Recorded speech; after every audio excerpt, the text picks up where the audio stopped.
नमस्कार। आकाशवाणी से प्रस्तुत है समाचार संध्या।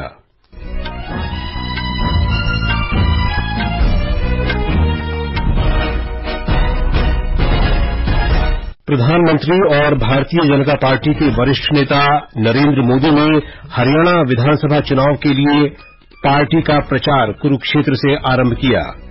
कांग्रेस के वरिष्ठ नेता अशोक गहलोत, अजय माकन और प्रताप सिंह बाजवा हरियाणा विधानसभा चुनाव के लिए पार्टी के वरिष्ठ पर्यवेक्षक नियुक्त किए गए। जम्मू कश्मीर विधानसभा चुनाव के पहले चरण का प्रचार भी तेज हुआ। केंद्र ने प्याज पर निर्यात शुल्क 40% से घटाकर 20% किया। भारत ने रूस के सेंट पीटर्सबर्ग में ब्रिक्स बैठक में संस्कृति को सतत विकास के लक्ष्य के रूप में अलग से मान्यता देने की आवश्यकता पर बल दिया। और चीन के मोशी में एशियाई हॉकी चैंपियंस ट्रॉफी के अंतिम लीग मुकाबले में भारत ने पाकिस्तान को 2-1 से हराया। समाचार संध्या के साथ मैं विशाल शर्मा। प्रधानमंत्री और भारतीय जनता पार्टी के वरिष्ठ नेता नरेंद्र मोदी ने आज हरियाणा विधानसभा चुनाव के लिए भाजपा का चुनाव प्रचार शुरू किया। कुरुक्षेत्र में आज चुनावी जनसभा में श्री मोदी ने कहा कि भारत को एक विकसित राष्ट्र बनाने के लिए हरियाणा का विकास बहुत महत्वपूर्ण है। प्रधानमंत्री ने कहा कि सरकार गरीबों, महिलाओं, किसानों और युवाओं को सशक्त बना रही है। हमारी सरकार ने करीब 15 लाख करोड़ रुपए के नए काम शुरू करवा दिए हैं। गरीबों के लिए 3 करोड़ पक्के घरों को भी मंजूर किया है। ये सिर्फ पक्के घर ही है ऐसा नहीं है, ये गरीब का पक्का एड्रेस होगा। श्री मोदी ने कहा कि 100 दिनों में 11 लाख से अधिक महिलाओं को लखपति दीदी बनाने के साथ महिलाओं के सशक्तिकरण का भी काम हुआ है।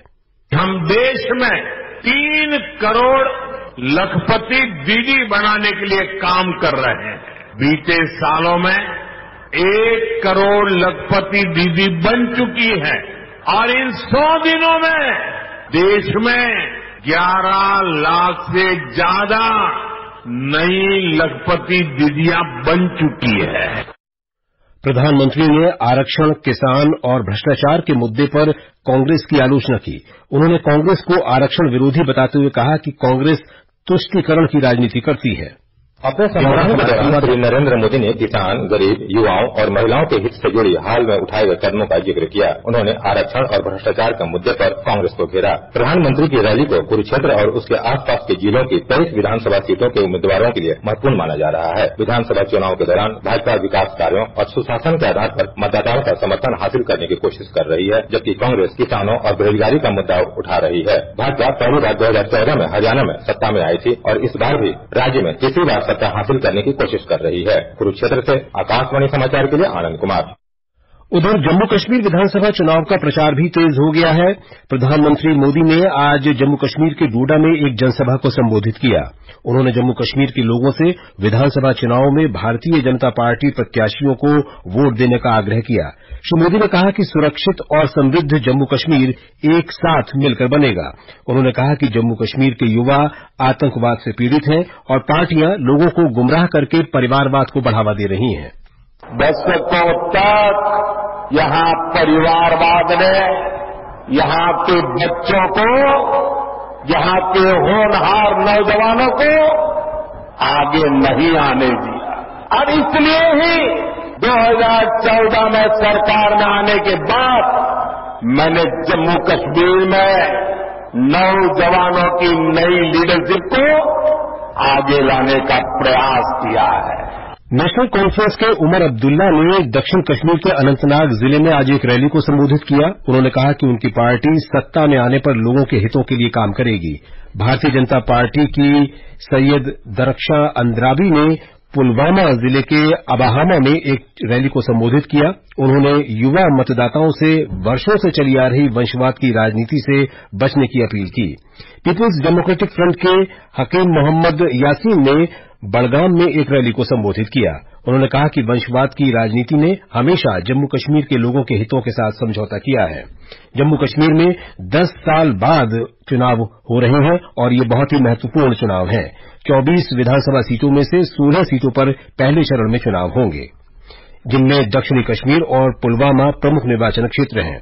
18 सितंबर को होने वाले विधानसभा चुनाव के पहले चरण के लिए केवल 4 दिन बचे हैं। जम्मू कश्मीर में 24 विधानसभा क्षेत्रों के लिए विभिन्न राजनीतिक दलों के स्टार प्रचारक चुनाव वाले क्षेत्रों में रैलियां और रोड शोज करने में व्यस्त हैं और मतदाताओं को लुभाने में कोई कसर नहीं छोड़ रहे हैं। पुलवामा सीट पर एक दिलचस्प मुकाबला होने वाला है, क्योंकि अवामी इत्तेहाद पार्टी, आम आदमी पार्टी और जमाती इस्लामी द्वारा समर्थित कुछ स्वतंत्र उम्मीदवार भी चुनावी मैदान में हैं। 10 साल के लंबे अंतराल के बाद स्थानीय सरकार बनाने के लिए मतदाता अपने मताधिकार का प्रयोग करने के लिए काफी उत्साहित हैं। अन्य तैयारियों के अलावा सभी विधानसभा क्षेत्रों में पर्याप्त सुरक्षा व्यवस्था की गई है, ताकि मतदाता किसी भी रुकावट के बगैर अपने मताधिकार का प्रयोग कर सके। आकाशवाणी समाचार के लिए श्रीनगर से सुनील कोल।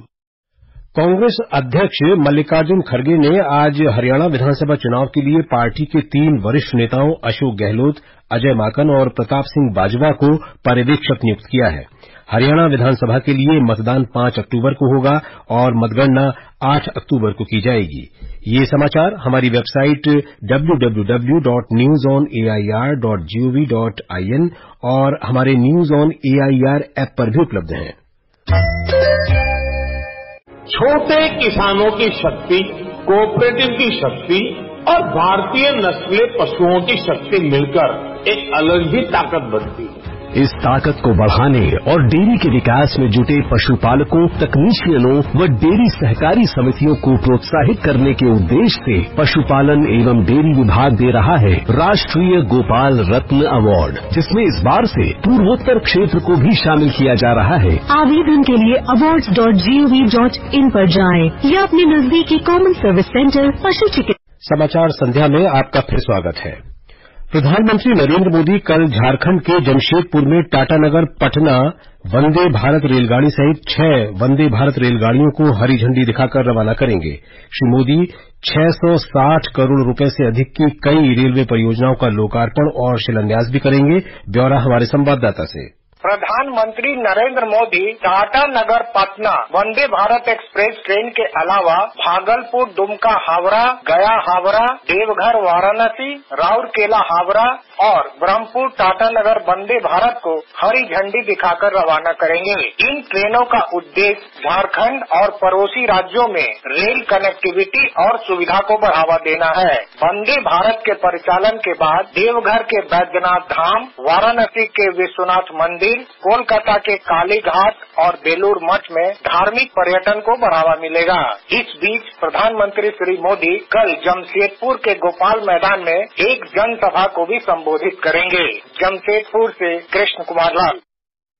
केंद्र सरकार ने प्याज पर निर्यात शुल्क 40% से घटाकर 20% करने का निर्णय लिया है। कृषि और किसान कल्याण मंत्री शिवराज सिंह चौहान ने कहा कि ये निर्णय किसानों और प्याज से संबंधित अन्य क्षेत्रों के लिए भी लाभकारी होगा। उन्होंने कहा कि इस निर्णय से प्याज उत्पादक किसानों को बेहतर मूल्य प्राप्त होगा। श्री चौहान ने कहा कि इससे प्याज का निर्यात भी बढ़ेगा। केंद्रीय सहकारिता मंत्री अमित शाह ने कहा कि निर्यात शुल्क में कटौती का उद्देश्य किसानों को उनकी फसलों के लिए उचित मूल्य प्रदान करना है। केंद्रीय गृहमंत्री अमित शाह ने कहा है कि हिन्दी भाषा ने देश को एकजुट करने में अभूतपूर्व भूमिका निभाई है। उन्होंने कहा कि हिन्दी और अन्य भाषाओं में कोई प्रतिस्पर्धा नहीं है, क्योंकि ये भाषाएं एक दूसरे की पूरक हैं। श्री शाह ने नई दिल्ली में आज राजभाषा हीरक जयंती समारोह और चौथे अखिल भारतीय राजभाषा सम्मेलन के उद्घाटन सत्र को संबोधित किया। उन्होंने कहा कि सभी भाषाओं को मजबूत करने से ही एक मजबूत राष्ट्र का निर्माण होगा। गृहमंत्री ने कहा कि राष्ट्रीय शिक्षा नीति में इस बात पर विशेष ध्यान दिया गया है कि बच्चों को उनकी मातृभाषा में शिक्षा मिले। ये समाचार आकाशवाणी से प्रसारित किए जा रहे हैं। ताजा समाचार जानने के लिए आप हमारे social media handle @AIR News Hindi को फॉलो कर सकते हैं। ये आकाशवाणी है।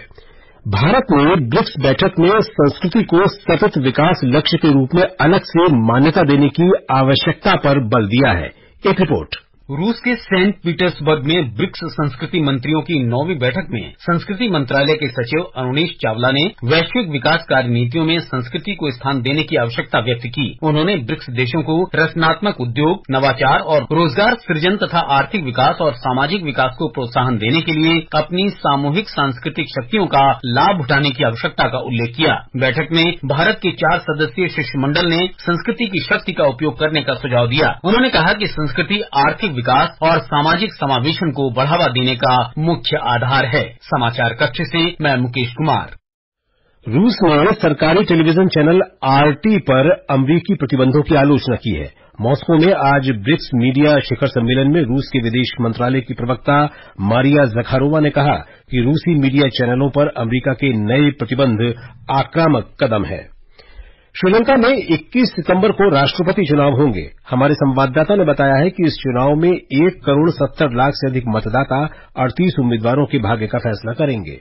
चुनाव से पहले 72 घंटे की प्रचार मौन अवधि के करीब आने के साथ ही प्रमुख उम्मीदवारों ने कोलंबो के बाहर बैठकें और रैलियां करके अपने अभियान को तेज कर दिया है। मौजूदा राष्ट्रपति रानिल विक्रमसिंघे, एसजेवी उम्मीदवार सजित प्रेमदासा और एनपीपी नेता अनुरकुमार दिस्सनायके ने आज विभिन्न स्थानों पर रैलियां की। तीनों नेताओं ने उत्तर में विकास संबंधी चुनौतियां, हाल ही में वेतन वृद्धि और आयकर में कटौती के साथ साथ नशीली दवाओं के खतरे सहित कई मुद्दों पर बात की। अहमद मोइन फारूकी, आकाशवाणी समाचार, कैंडी। झारखंड में करम त्योहार धार्मिक उत्साह और हर्षोल्लास के साथ मनाया जा रहा है। हमारी संवाददाता ने बताया है कि ये त्योहार अच्छी फसल और स्वास्थ्य के लिए भी मनाया जाता है।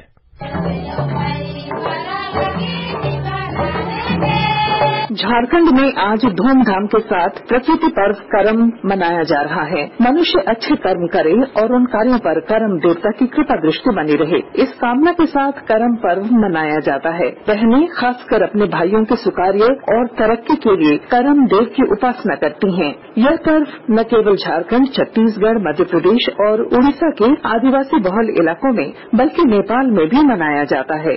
आकाशवाणी समाचार के लिए रांची से पूनम करकट्टा। मौसम विभाग ने अगले 24 घंटे के दौरान पश्चिम बंगाल के गांगेय क्षेत्र, ओडिशा और झारखंड में तेज बारिश और बाढ़ के खतरे की संभावना व्यक्त की है। छत्तीसगढ़, बिहार और पूर्वी मध्य प्रदेश में अगले 2 दिनों तक मूसलाधार बारिश होने की संभावना है।